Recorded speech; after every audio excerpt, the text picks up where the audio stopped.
So Wanderer, now that I follow you, what is our plan going to be? We got 3 strong people working back at the mines. They're at the hub. That's our ROI sector. They make the money so you and me can travel around, get stronger and find new recruits. But why are we even getting more recruits? Haven't you seen these lands? Not even a shadow of its former self. These lands need to have a new leader. I want to conquer all of its cities. I don't know where most of them are though, so we better get moving. Hey, look Griffin, those are some cute birds over there. Once our Emperor Takeover gets closer, he sees the most shocking creature he had never witnessed. A true horror in the world of Kenshi. The big thing has seen many travelers' heads crushed under the tip of its mouth. This was not a good place to stay, however, so they headed towards the first captured town, the hub, which had a bit of a bandit problem. When Takeover and Griffin get closer to town, they see a pack of more than 15 hungry bandits. The Emperor never scoured away from a fight, so they engage. It's a brutal one. Griffin immediately gets taken down, and so does the Emperor. As always, Blend's gentle and giant hands are always there to save each of our warriors. Now they get to rest a bit, they heal their wounds, and once they're back, they will continue the conquest of Kenshi. The barman was still missing. This was disrupting our mining operation because usually we sell all the iron that we've deposited near the bar. Now we have to go all the way across to the nearby rebel base. And worst of it all is that we don't even have a bag, so we can only sell 10 iron at a time. Despite the inconvenience, we just leave it be for now. Takeover and Griffin head out of the base into a completely new direction. The road takes them to steep valleys and bandit camps. The road is long, but it's worth it. They make their way to a cliff way station.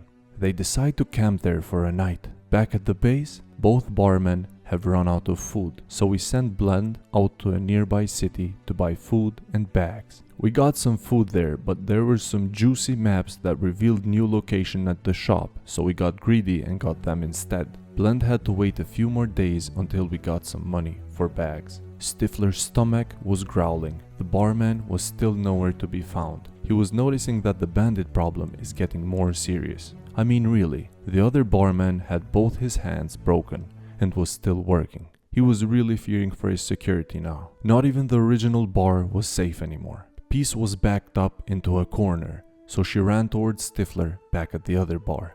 They both get taken down and robbed. Blend had to run as fast as she could. Peace was in a critical condition and she wouldn't last for long. The road from Squin proved too long, and it's the first time Blend's giant and gentle hands couldn't make it there in time to save our warrior. Peace is gone, taken away from the bandit plague. We have paid the price for their malnourishment. The whole empire gathered there and mourned her loss.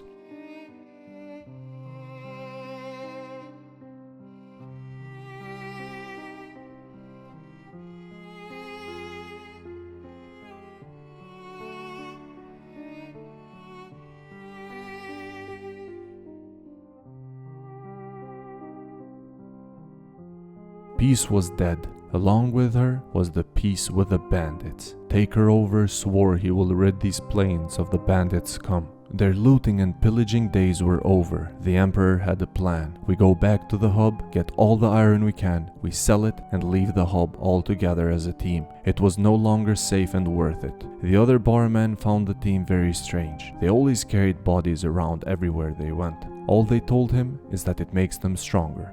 After they sold all the iron, Stifler sings a song in Peace's honor, and then they head towards the cliffway station.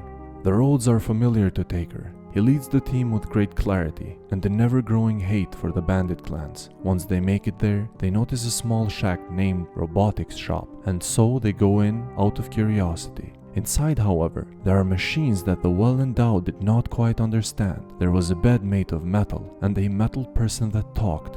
This world was getting stranger by the day. Apparently there is technology beyond our comprehension. Stuff that we couldn't even understand. That was too much for the well-endowed, so they went outside to have a look. Out there, they see the cutest animal ever, the Garu. A gentle creature that can easily break both of your legs if you make them angry. But they will not attack you if left undisturbed. Their cuteness calms the team's spirits a bit. We also chase a herd of goats and watch their little cute horns when suddenly a bandit attack. As much as Takeover wanted to show his bravery right then and there, they had to back up and lead the bandits back to the way station. Even though it's a smaller city than the hub, it's 10 times better protected. The battle doesn't take long, and it dawns on us. Most of our units don't even have armor, so we steal it off the bandits' bodies. This would give us a bit better protection than before. We can't afford to lose anyone anymore. Some hungry bandits then start attacking our lovely Garus, so we had to step in and get the hides and meat. Despite what happened, we still care about that ROI.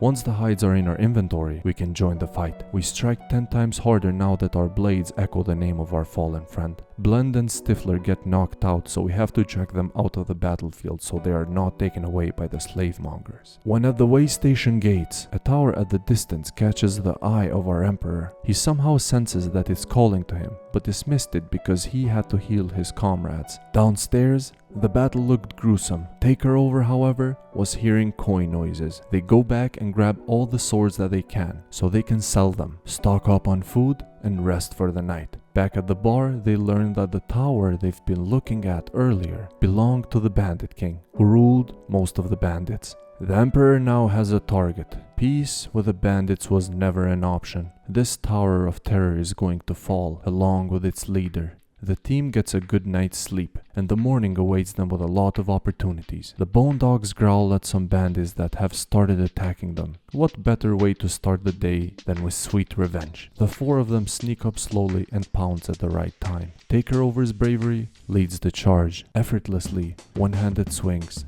that make even the Polar Masters jealous, cutting with devastating precision. His bravery gets the best of him as he falls down to the ground gracefully. This makes the team even more determined. Griffin channels Stope's spirit, pushing all the bandits away and picking up Taker. His mighty shoulders light with Okran's holy flames. His swings plague the bandits to their demise. At the end of the battle, Stifler limps with a broken leg and Blend was unconscious at the ground. They heal themselves up, and once everyone is back on their feet, they realize something. We have just entered the war business. Having a mining operation isn't nearly as profitable as stripping all your foes down of everything that belongs to them and sell it. There was no longer a need for us to sweat our hands beating at rocks when we could beat at the bandits and sell their stuff. They grabbed all the armor pieces, helmets, and swords they could find. There were so many bandits, however, that a few trips were necessary. This business had its difficulties though. You need to retreat when necessary. It's best to go heal than to be taken away as a slave,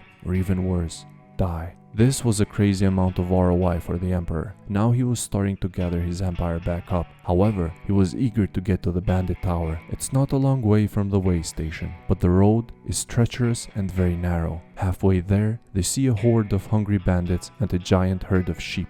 Takeover immediately gets an idea. What if we collide them together and attack the bandits once they're fighting? This is his most brilliant tactic yet. The goats ram at full speed while we hatch our way into their backs. It's a quick and decisive victory. There were no spoils of war to be had, however, since the hungry bandit items aren't worth grabbing. All we could take was some meat from the goats. This was going to cut our food costs. We stop at the cliff to cook everything and fill everyone's pockets with jerky. Finally, we have arrived here, to the Bandit King, our greatest foe. His tower is fortified and his crew size is large. Fortunately, he made an appearance himself, stepping out of the gates and directly towards the team. This was it. Finally, they were going to pay for what they did to Peace.